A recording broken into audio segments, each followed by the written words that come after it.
Jungle.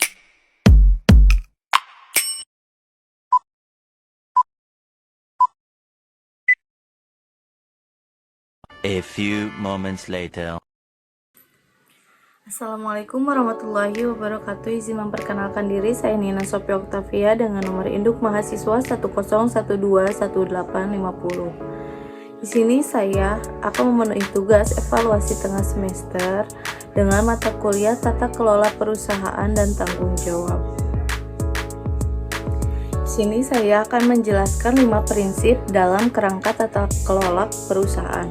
Yang pertama yaitu ada hak pemegang saham, yang kedua yaitu ada perlakuan adil terhadap pemegang saham, yang ketiga ada peran stakeholder, yang keempat ya ada pengungkapan dan transparansi, yang kelima yaitu ada tanggung jawab dewan. Di sini saya akan menjelaskan poin-poin tersebut.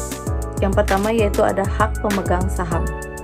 Hak pemegang saham adalah hak dan wewenang yang dimiliki oleh pemilik saham dalam suatu perusahaan, baik dalam bentuk hak ekonomi maupun hak suara terkait tata kelola perusahaan. Pemegang saham merupakan bagian integral dari struktur kepemilikan perusahaan, dan hak-hak mereka adalah bagian penting dari tata kelola perusahaan yang baik.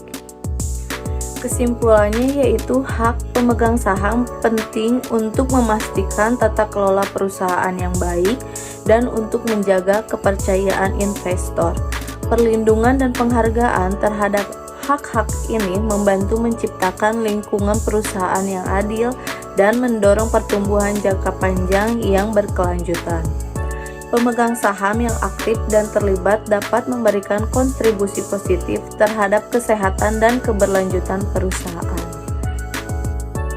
Yang kedua yaitu ada perlakuan adil terhadap pemegang saham. Apa itu perlakuan adil terhadap pemegang saham? Yaitu mengacu pada prinsip bahwa semua pemegang saham harus diperlakukan secara setara dan tidak diskriminatif oleh perusahaan.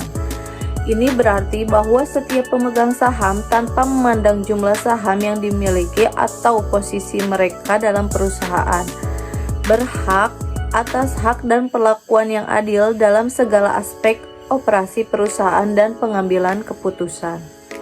Perlakuan adil terhadap pemegang saham adalah prinsip inti dalam tata kelola perusahaan yang baik. Hal ini memastikan bahwa semua pemegang saham tanpa memandang ukuran kepemilikan atau posisi mereka mendapatkan hak dan perlakuan yang sama, yang pada akhirnya mendukung integritas dan keberlanjutan perusahaan. Perusahaan yang mempraktikkan perlakuan adil terhadap pemegang saham cenderung memiliki reputasi yang lebih baik dan menarik lebih banyak investor. Kemudian yang ketiga yaitu ada peran stakeholder. Peran stakeholder mengacu pada kontribusi, kepentingan, dan keterlibatan para pihak yang memiliki pengaruh terhadap atau dipengaruhi oleh keputusan dan operasi suatu organisasi, proyek, atau sistem. Stakeholder adalah individu, kelompok, atau organisasi yang memiliki kepentingan dalam hasil suatu kegiatan atau entitas, dan peran mereka dapat sangat bervariasi tergantung pada konteksnya. Adapun aspek utama mengenai peran stakeholder, yang pertama yaitu ada identifikasi dan pengelompokan stakeholder, yang kedua yaitu ada peran dalam pengambilan keputusan, yang ketiga ada kontribusi sumber daya, yang keempat ada pengawasan dan akuntabilitas, yang kelima ada pembentukan reputasi dan citra, dan yang keenam ada feedback dan peningkatan berkelanjutan. Kesimpulannya dari peran stakeholder yaitu sangat penting dalam setiap organisasi atau proyek. Pemahaman dan pengelolaan peran stakeholder yang efektif dapat membantu organisasi mencapai tujuan mereka, meningkatkan kinerja, dan menjaga hubungan yang baik dengan semua pihak yang terlibat. Stakeholder adalah bagian integral dari tata kelola perusahaan dan harus dilibatkan dalam proses pengambilan keputusan dan evaluasi untuk mencapai kesuksesan yang berkelanjutan. Yang keempat yaitu ada pengungkapan dan transparansi.